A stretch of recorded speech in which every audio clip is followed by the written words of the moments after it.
My name is Regina Williams. I'm 52 years old, and on March 15th, 2019, I died for 8 minutes after being shot at a community event.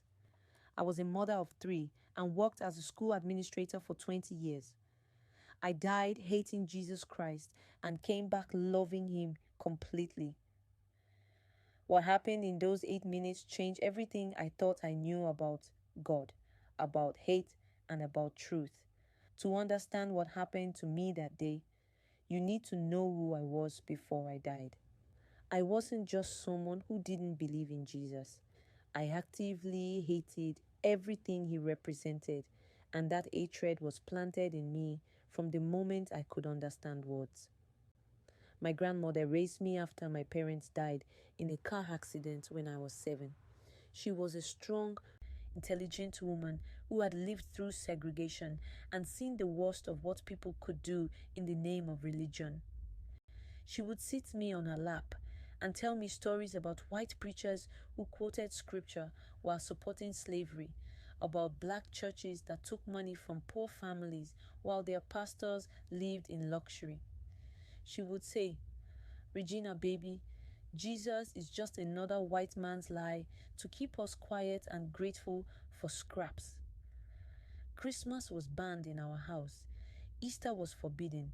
When other kids talked about Bible stories, I would correct them with what my grandmother taught me. Noah's Ark was impossible. Moses parting the sea was a fairy tale. Jesus rising from the dead was the biggest lie ever told.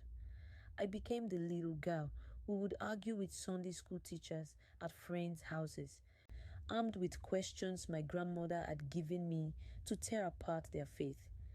Now ask yourself this question. What if everything you were taught about God from childhood was designed to make you hate Him? That was my reality.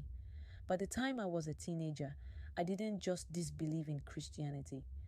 I saw it as my enemy, something that needed to be fought against and exposed.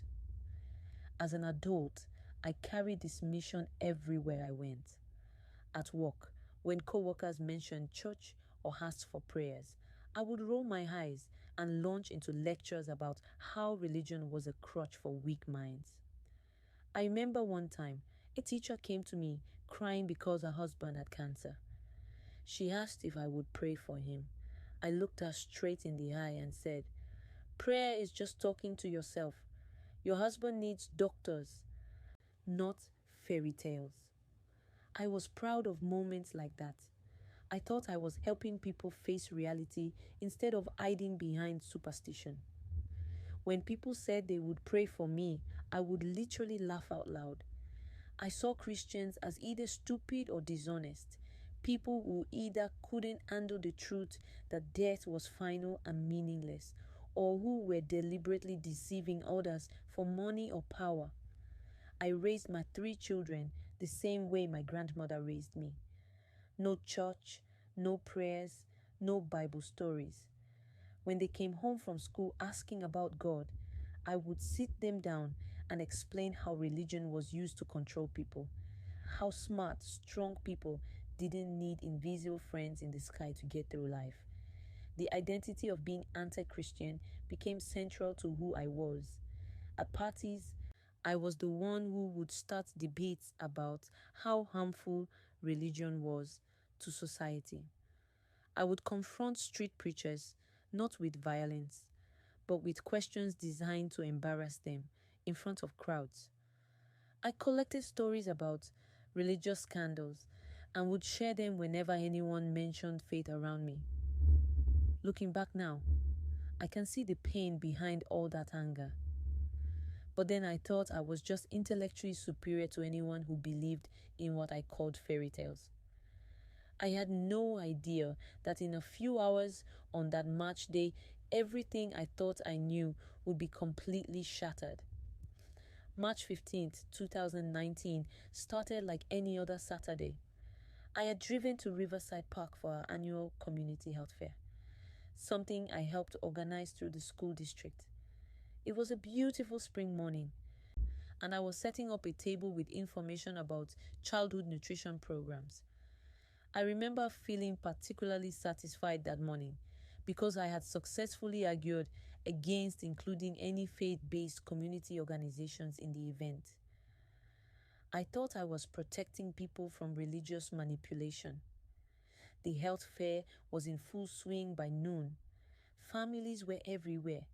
Kids were playing, and vendors were selling food and crafts. I was standing near the main pavilion, talking to another administrator about next year's budget, when I heard what sounded like a car backfiring. The sound was sharp and loud, but in a park full of people and cars, it didn't immediately alarm me. Then I heard screaming, real terror-filled screaming that made my blood freeze.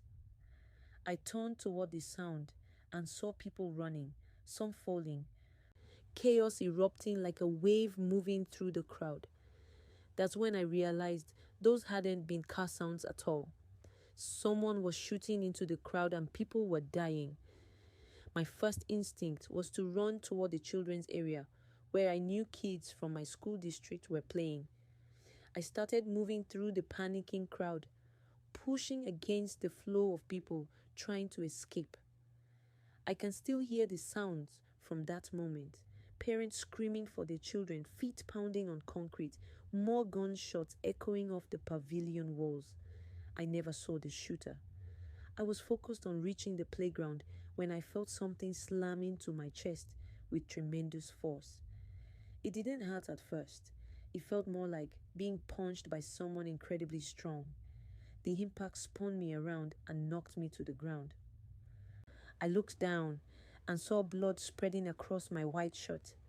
And that's when the pain hit me like fire spreading through my entire torso.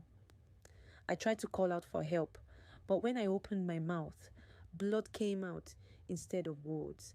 I could hear sirens in the distance, but they seemed impossibly far away. People were still running past me, some stopping to look, but most too scared to help. I pressed my hands against my chest, feeling the warmth of my own blood seeping between my fingers. The strangest thing was what I was thinking as I lay there dying. Even with a bullet in my chest, even knowing I might die, I was angry at God for letting this happen. Not praying to Him, not calling out for Jesus to save me, but actually angry at Him for allowing violence like this in the world. My last conscious thought wasn't a prayer or a plea for mercy. It was bitter resentment toward a God I didn't even believe existed. I felt the warmth leaving my legs first, then my arms. The sounds around me began to fade, like someone was slowly turning down the volume on a radio. The paramedics arrived, and I could see them walking over me, but their voices became distant and hollow. I remember thinking, there's nothing after this. This is just the end.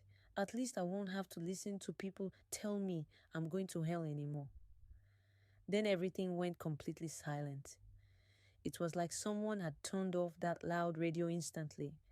Complete silence. And in that silence, I died still believing that death was the final period at the end of a meaningless sentence. Have you ever been so set in your beliefs that even death couldn't shake them? That was me in those final moments, dying as I had lived, in opposition to any possibility of God. The silence didn't last long. What came next was the most confusing and terrifying experience of my entire existence. I was still me, completely and fully myself, with all my memories and thoughts intact, but I wasn't in my body anymore. I could think more clearly than I ever had while alive. Every detail was sharp and vivid, like someone had adjusted the focus on my consciousness itself. I found myself looking down at the scene below, and what I saw shook me to my core. There was my body lying on the concrete, blood pooling around my chest, paramedics walking frantically over me. One was doing chest compressions, while another was trying to get an IV started. I could see the desperation in their faces as they fought to save a life that was already gone. But the most devastating sight was my daughter Keisha. She had arrived and was being held back by police officers as she screamed my name. I watched her collapse to her knees when the paramedic shook his head. The sound of her crying pierced through whatever realm I was in, and I felt a pain worse than any bullet. I tried to call out to her, to tell her I was still there, but I had no voice, no way to reach her. From this vantage point, I could see the entire park. The shooter had been taken down by police. Families were still reuniting, still searching for loved ones. Medical teams were working on other victims. The whole scene looked like a war zone, and I realized I had become part of a tragedy that would scar this community forever. I started moving through what I can only describe as different layers of existence. It wasn't like walking or flying, but more like my consciousness was being drawn through various dimensions. Each layer felt different, had different qualities of light and space. I wasn't moving by choice. Something was pulling me forward, but I was fighting it every step of the way. Even in death, I was still the same stubborn, angry Regina Williams who had spent 52 years rejecting anything spiritual. I kept thinking this was just my brain shutting down, creating elaborate hallucinations as it died. I had read about near-death experiences before and dismissed them as oxygen-deprived fantasies. Surely that's all this was. But as I moved through these spiritual dimensions, I began to sense older presences around me. I couldn't see them clearly, but I knew they were there. Some felt peaceful, others felt troubled. Some seemed to be trying to help me, reaching out with what felt like compassion and guidance. But I rejected every attempt at assistance. I was defensive, angry, and determined to figure this out on my own terms. I actually argued with these unseen beings. I told them, or thought at them, that I didn't need their help, that this wasn't real, that I was just experiencing brain chemistry. The stubborn pride that had defined my earthly life was still controlling me, even in death. I was determined to remain the atheist I had always been, even in the face of overwhelming evidence that consciousness survived death. But the evidence was becoming impossible to ignore. My awareness was clearer than it had ever been. I could process complex thoughts and emotions with perfect clarity. This wasn't the confused rambling of a dying brain. This was enhanced consciousness, elevated awareness, and I was being forced to confront the possibility that everything I had believed about death was completely wrong. Look inside your own heart right now and ask yourself, what would you do if you discovered that everything you had denied your entire life was actually real? That was the growing terror and confusion I faced as I realized that death was not the end and that I might have to face the very God I had spent my lifetime rejecting. Then he came, and I knew immediately who it was.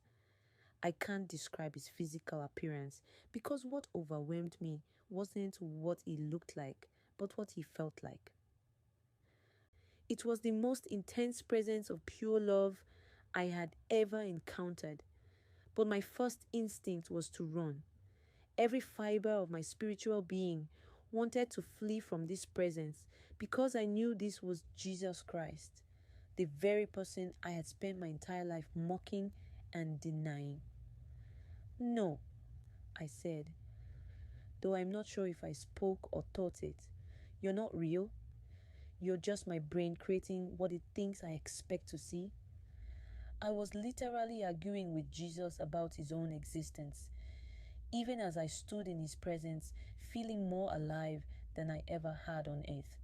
His response wasn't anger or condemnation. He simply asked me, "Regina, why are you so afraid?" His voice was gentle, patient, like someone talking to a frightened child, but I wasn't having it. I launched into every argument I had ever learned from my grandmother, every criticism of Christianity I had ever made. You're a myth, I told him. A tool used to oppress people. A white man's lie to keep black people enslaved. Look what's been done in your name. Look at the wars, the hatred, the hypocrisy. I threw every accusation I could think of at him, expecting him to defend himself or strike me down. Instead, he asked me another question. What hurt you so badly that you needed to hate me this much? That question stopped me cold. No one had ever asked me that before. I had always focused on intellectual arguments against Christianity, but he was asking about the pain underneath all that anger. Then he began to show me things I had never known about my family's history. I saw my great-great-grandmother, a slave who had been beaten by a master who quoted scripture to justify his cruelty. I saw my great-grandfather lynched by men who went to church every Sunday. I watched my grandmother as a young girl being turned away from a white church when she was hungry and asking for help while the congregants told her that God wanted her to know her place. Your family wasn't evil, Regina, Jesus told me. They were hurt, and that hurt was passed down through generations until it reached you. But the people who hurt them weren't following me. They were using my name to justify their own darkness. He showed me every moment in my life when he had actually been present, protecting me, blessing me, guiding me, but I had attributed it all to luck or coincidence. When I got the scholarship to college, that was his provision. When my children were born healthy despite complications, that was his intervention. When I narrowly avoided car accidents, when I got promotions, when doors opened for me, he had been there all along. The most devastating revelation was seeing all the prayers that had been offered for me over the years. My coworker who prayed for me every day after I mocked her faith. The teacher whose husband had cancer, who still prayed for my salvation even after I had been cruel to her. Strangers who had met me briefly but felt led to pray for the angry woman who seemed so lost. I pursued you your entire life, he told me, because I love you. Not because of anything you did or believed, but because you are mine. That's when everything inside me broke open. It was like being in a completely dark room and having someone turn on the sun.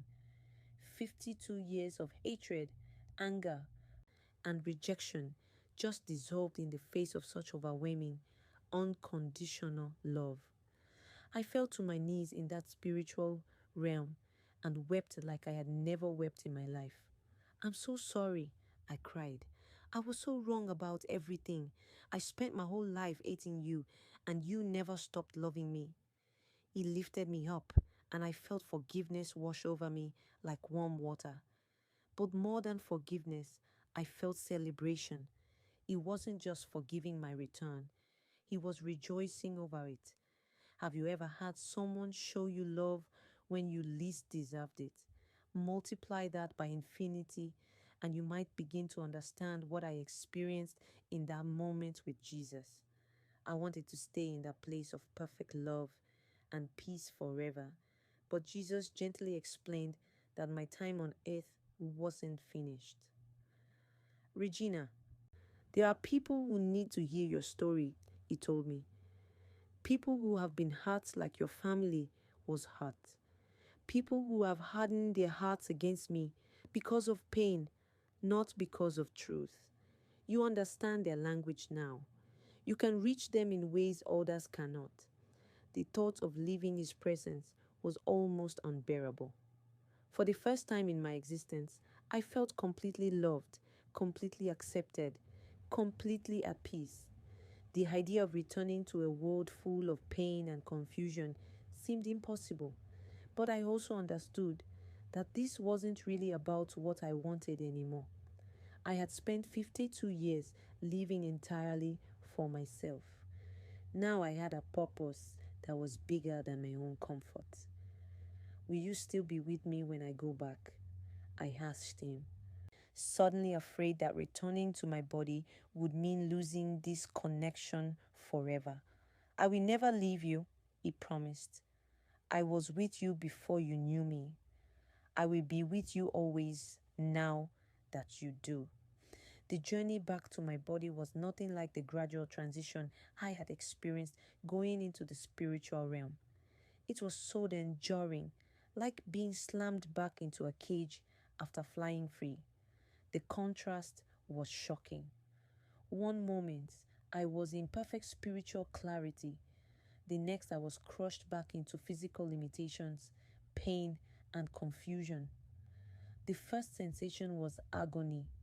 The bullet wound that I hadn't felt in the spiritual realm came rushing back with overwhelming intensity. But it wasn't just physical pain, it was the weight of having a body again, of being limited to one location, of not being able to think with the perfect clarity I had just experienced. I could hear the medical team working frantically around me. Someone was shouting, "We've got a pulse! She's back!" But I could barely process their words through the fog of returning to physical consciousness. My throat felt raw, probably from the breathing tube they had inserted. My chest was on fire from the gunshot wound and the chest compressions. But the hardest part was the doubt that immediately began creeping in. Had it all been real? Was I just experiencing the hallucinations of a trauma victim? The spiritual realm seemed so far away now, like trying to remember a dream after waking up. I began to panic, wondering if I had imagined the entire encounter with Jesus. Then I tried to summon up the hatred I had carried for Christianity my entire life, just to test whether anything had really changed.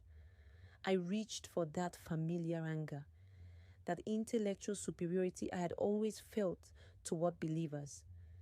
But it wasn't there. It was completely gone, like trying to grab something that had never existed. In its place was something I had never felt before, a deep, abiding love for Jesus Christ. That's when I knew it had been real. You can't fake the complete transformation of your deepest emotions.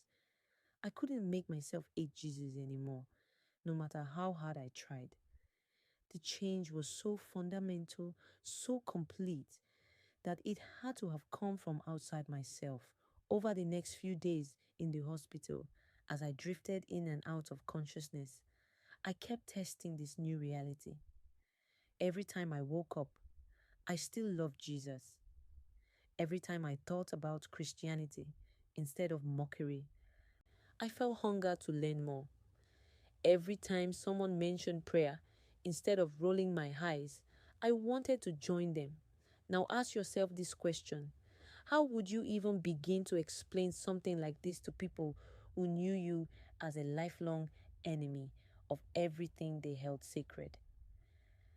That was the challenge I faced as I began to recover and realized I had to find a way to share what had happened to me. The first few weeks after leaving the hospital were the strangest of my life. I was a completely different person, trapped in the same circumstances, and I had no idea how to navigate this new reality. I started by doing something I had never done before. I secretly bought a Bible. I felt like a spy going into that Christian bookstore, looking over my shoulder to make sure no one I knew would see me. When I opened that Bible for the first time, words I had once mocked suddenly made perfect sense. Verses about God's love, about forgiveness, about redemption. They weren't fairy tales anymore. They were descriptions of exactly what I had experienced with Jesus. I would sit in my bedroom reading for hours, crying as I recognized truth I had spent decades rejecting. My first attempts at prayer were awkward and embarrassing. I didn't know how to talk to God like a believer. For 52 years, my only conversations about Him had been arguments against His existence. Now I was trying to have a relationship with Him, and I felt like a child learning to speak. But even my clumsy prayers felt heard, felt answered in ways I was just beginning to understand. The hardest part was telling my family.